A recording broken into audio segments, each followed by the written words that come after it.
আপনি দেখছেন news now, আমরা জানি কোনটা খবর। শনিবার বর্তমানের সরকারি প্রিন্টিং প্রেস অফিস পরিদর্শন করেন মন্ত্রী অনিমেষ দেববর্মা। সফরকালে সদ্য নির্মিত নতুন বিল্ডিং সহ গোটা প্রেস চত্বর ঘুরে দেখেন এবং সেখানে কর্মরত কর্মচারীদের সঙ্গে মত বিনিময় করেন মন্ত্রী অনিমেষ দেববর্মা। প্রিন্টিং প্রেসে কর্মরত কর্মচারীদের কাজের পরিবেশ, সুযোগ সুবিধা ও বিভিন্ন সমস্যার কথা মনোযোগ দিয়ে শোনেন মন্ত্রী। কর্মচারীদের প্রাপ্য সুযোগ সুবিধা ও পরিকাঠামোগত উন্নয়নের বিষয়ে সরকার ইতিবাচক পদক্ষেপ গ্রহণ করবে বলে জানিয়েছেন মন্ত্রী অনিমেষ দেববর্মা।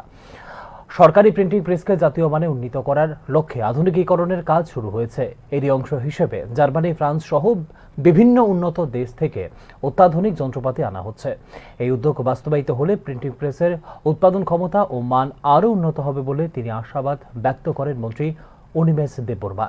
আধুনিক প্রযুক্তির সংযোজনের মাধ্যমে রাজ্যের সরকারি মুদ্রণ ব্যবস্থাকে আরও দক্ষ ও স্বনির্ভর করে তোলাই সরকারের লক্ষ্য বললেন মন্ত্রী অনিমেষ দেববর্মা।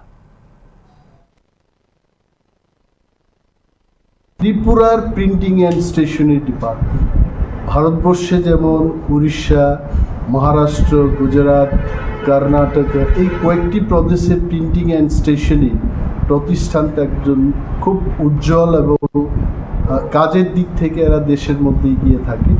আমাদের প্রিন্টিং অ্যান্ড স্টেশনারি প্রতিষ্ঠানটাকে আমরা সেই লেভেলে নিতে চাই। স্যার, আপনি হয়তো একটা হলো তারা বলছে যে তাদের যে কোয়ার্টারটা আছে সেখানে রেনোভেশনের দরকার আছে, অল্প খানিকটা জায়গায় বাউন্ডারি ওয়ালের সমস্যা আছে, এগুলো করতে হবে। যারা বাইন্ডিংয়ের কাজ করছে তারা বলছে যে নতুন যন্ত্রাদির দরকার, অনেকগুলো এগিয়ে গেছে টেকনোলজি, সেখানে তাদের নতুন মেশিনারির দরকার। এটা আমাদের বাজেটে আছে, ইতিমধ্যে আমরা সরকারি প্রসেস শুরু করে দেব এবং ওই মেশিনগুলো চলে আসবে। ভারতবর্ষের থেকে তো আর আসছে না, এগুলো জাপান, জার্মানি, ফ্রান্স ইত্যাদি দেশের থেকে এগুলো আমদানি করা হয়। এই প্রসেসগুলো চালু হয়ে গেছে।